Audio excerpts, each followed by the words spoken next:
So in case if you're wondering why these strawberries are so small, one is the first year I planted the trees, which means next year I will get a better crop.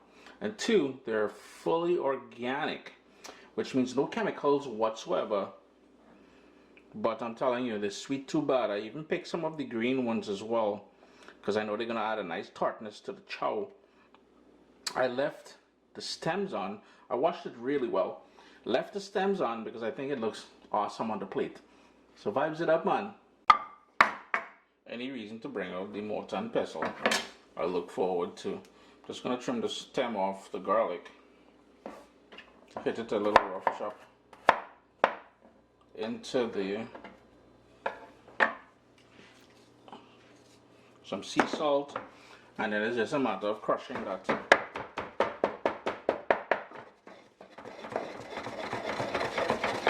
We've got that crushed garlic in there. To help get it out from there, I'm going to go in with the juice of half of an orange. The other half you can give it to your kid or your neighbor, or save it for later. I'm going to say you could use it too, but I'm going to use that as well. Just swish that around. It's just a matter of assembling things now. I got a bigger bowl. I'm going to go in with some red onion, thinly sliced, and that is optional, you know. Chow purists will be saying right now, what kind of man this is Chris on with this red onion? Trust me on that though. Scotch bonnet pepper. You could have easily crushed it in the mortar and pestle along with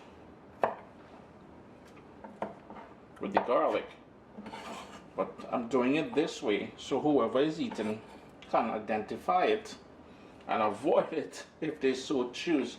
It's a tiny bit more salt.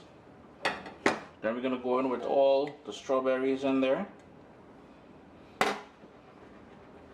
And the crushed garlic salt combo along with that orange juice. And you can give it a quick stir at this point if you wanted. But hold on, we ain't done yet. The juice of half of a lime. Now if you wanted, as I said, I kept these stems on the strawberries. You can certainly remove them and you can slice them up into pieces. It will really take on the juices of the lemon and the lime and the orange juice. Some cilantro. Typically in Trinidad and Tobago we won't be using cilantro, but we would be using shadow benny. Don't have shadow benny at this point, so we're rocking that, man. Give that a quick toss, and I would recommend allowing this to sort of marinate for about half an hour in the fridge before you jump on it and start taking advantage of it. Now, what I did find in the fridge, some leftover tomato from another video that I did, so I'm going to add some tomato in there now. All I did was I cut up the cherry tomatoes into quarters, and I'm just going to mix that up. Now here's the thing, if you don't, I'm going to add this a little bit more salt, because I know by adding that tomato the sort of balance will be needed.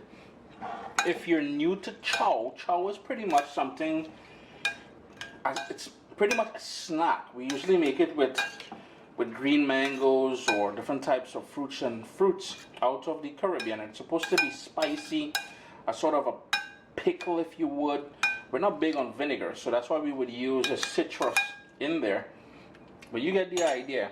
Allow it to marinate for a little bit, as I said, and then you're good to go. A nice little snack, man. Remember when you're serving it to guests to tell them you don't need TD stem on the strawberry. Chris here, CaribbeanPod.com.